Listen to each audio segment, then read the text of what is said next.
freak out mode because the whole weekend before we started school for this year, all I could think about was the whole year.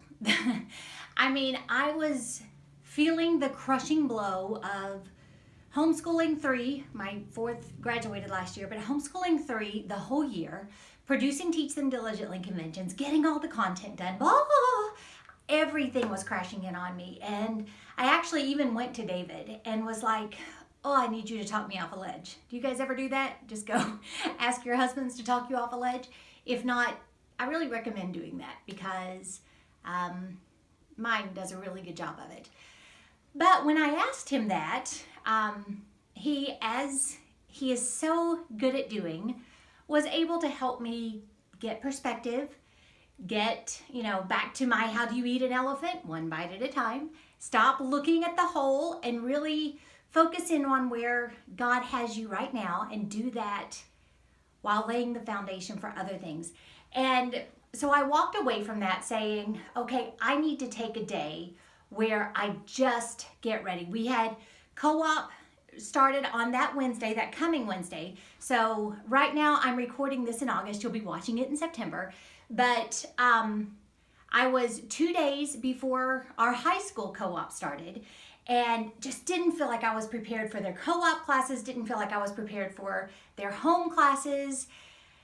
I just saw the world crashing around me. And thankfully, God has taught me to humble myself and acknowledge when I allow that to happen because it really does help fix it when I am willing to admit that I am spinning out of control again in my own head because God has given me a very level-headed guy to help me get over that. But I sat here that day working on some organization stuff. And as I was sitting here, it was as if God was trying to get my attention to say, you've forgotten why you're doing this. You've forgotten how much fun it is. You've forgotten why I called you. All this stuff that I talk to you guys about week after week, I had allowed myself to forget as well. And so this week, we're actually going to talk about organization and we're going to look at how to set up classes and that sort of thing. But the very first thing that I want to encourage you about is don't forget why. And don't forget how much fun it actually is. When I sat down and started going back into how we set up our homeschool and, all of that nuts and bolts stuff, I was having a blast. I just had to let go of the expectations of perfection, let go of a whole year's worth of assignments and grading and follow-up and all of these things that I knew were coming, and just focus on laying the foundation for a great homeschool year and setting my heart on the things that are real and the things that are good. And that involves looking at what they're going to be studying and recognizing how many opportunities that's going to bring me, or setting it up so that I know that they can handle it and they're going to really excel. And I got so excited as I went through their history and their grammar and all of these things that are coming down the pike this year, and just looking, wow, the way that this grammar is set up, they're going to be such better writers, which is going to help them in so many ways. And this history is written from such a good worldview, and this is really going to solidify their faith. And just looking at all of these resources that I have through the lens of our vision for our homeschool. And God just did a great work in me that day, really convicting me for my selfish attitude and really, really igniting in me a passion for what is to come. And I want that so much for you. So if you are still feeling overwhelmed and looking at the whole and not knowing how you're going to get there, I encourage you, take a few minutes, talk to your husband if you are able to, really refocus your heart. Ask God to give you a renewed vision for why and a renewed memory of how much fun it actually is. Because I would rather spend time with these people that are upstairs in my house than anybody else in the whole wide world. And being able to have a front row seat as they learn new things and as they start applying new things and as they are growing and changing and becoming more Christ-like is the best calling in the universe. And so don't let Satan steal your joy. That's an aside and not actually what the video is about. This week, I wanted to talk to you though about how we do organize our classes.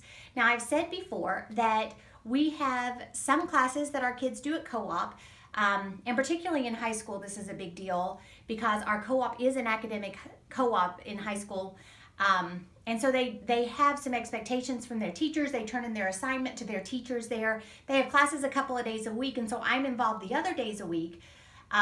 But it allows them to have accountability, and it gives me some support in some of the classes that I just am not inclined to teach, like chemistry.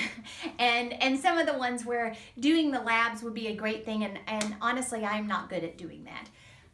So the Lord has given us the opportunity to utilize this co-op, but they only take a few classes there. So I also teach quite a bit as well. So what I do every year is I set up a notebook that is a command central for our homeschool classes.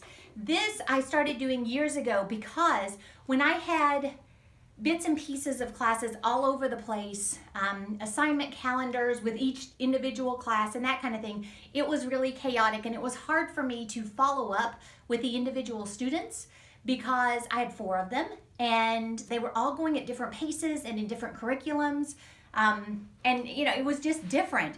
With this, I actually have it set up this year because I am down a man, where I've set it up with each child for their co-op classes and their home classes.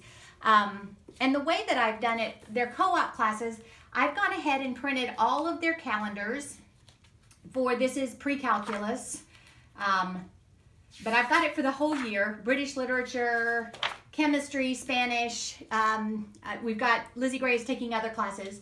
But this way I can just flip through and see what they have due each week, so that I can help keep them accountable. But I also want to be able to allow them to learn to follow their calendars on their own and manage their own time and that kind of thing. So this gives me the clues of what they should be doing, but my goal is that they are completely managing themselves.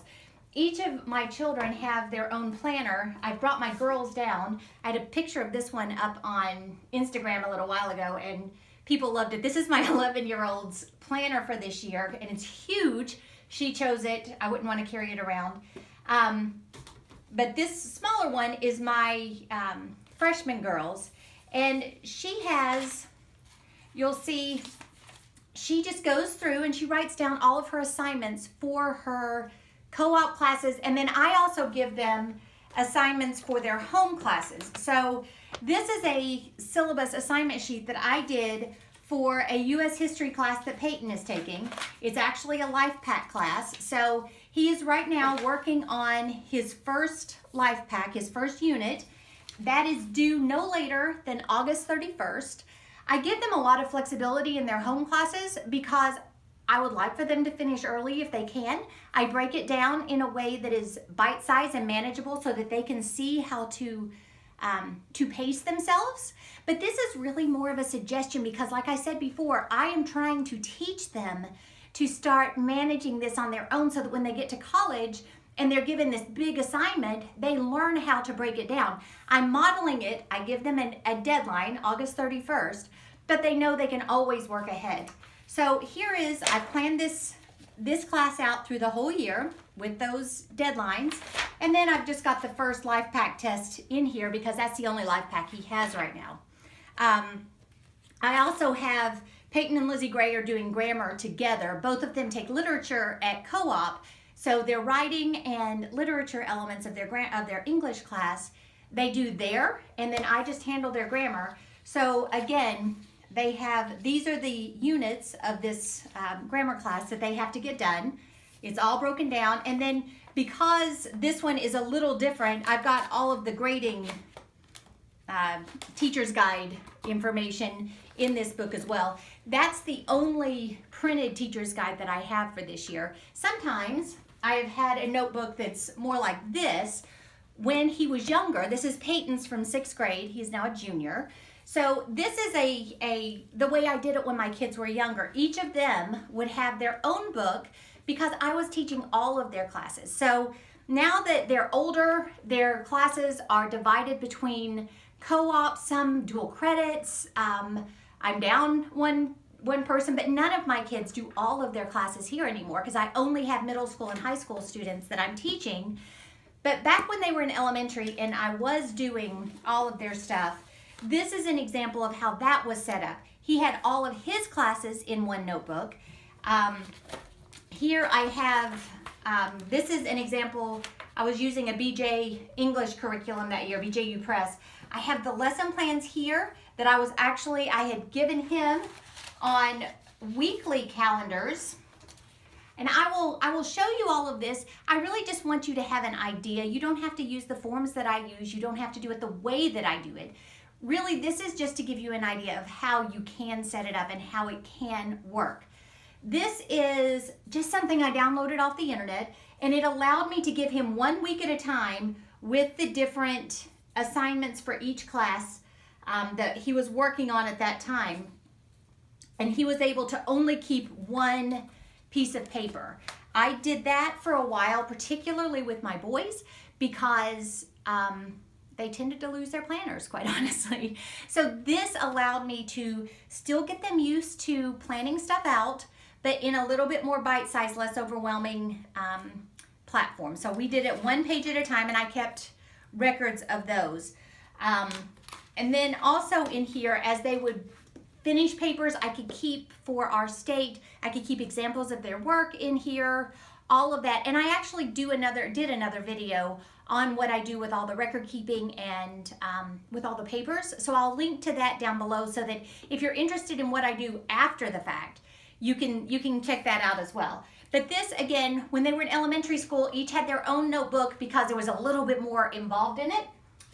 Now I'm able to keep them all in one with co-op classes, home classes, and then the last thing that I do is I have a section back here that is for our state forms, our association membership cards, stuff like that, so that I have a copy of that in here if there's ever any question or if I need it for anything. I don't have the original in here, but at least I can refer back to their address, anything like that that I would need. It's already in my Command Central notebook. So I hope that though what I do in particular doesn't have to fit your circumstance right now, it doesn't have to be the exact forms that you use or anything like that, but I hope that the ideas that I've shared, whether you can create a Command Central for each child or you're at a stage where you can create a Command Central for your family, I hope that you will find this system will give you a lot more confidence in what you're doing. It can absolutely give you a peace of mind that you are tracking correctly to finish your stuff by the end of the year. It can help you get excited about what your children are learning again because you're looking ahead. But it also provides you a great way to teach your children to manage their own learning, which ultimately is what we want to do. We want them to be able to love learning so much that they are eager to get to the next thing. And this kind of a system really does foster that kind of an independence and that kind of a love of learning. And so if you have any questions, feel free to send me a note, leave a comment down below. I would also love to hear how you set up your homeschool. This is certainly not the only way to do it, and it would be really, really beneficial if you guys would share with all of us things that work in your homeschool so that we can learn from each other. If you're a 365 member, let's talk about it in our Facebook group this week. If you want to, you can leave a comment down below for everybody to see. But whatever you choose to do, let us know how you set up your homeschool. If it works, great. If you're gonna try this, let us know that too and we'll cheer you on. So I hope you have a great week and I look forward to seeing you next time. If you enjoyed this video, you've got to check out Teach Them Diligently 365. Every week, there are even more thorough videos and chats about things that are interesting to you year-round.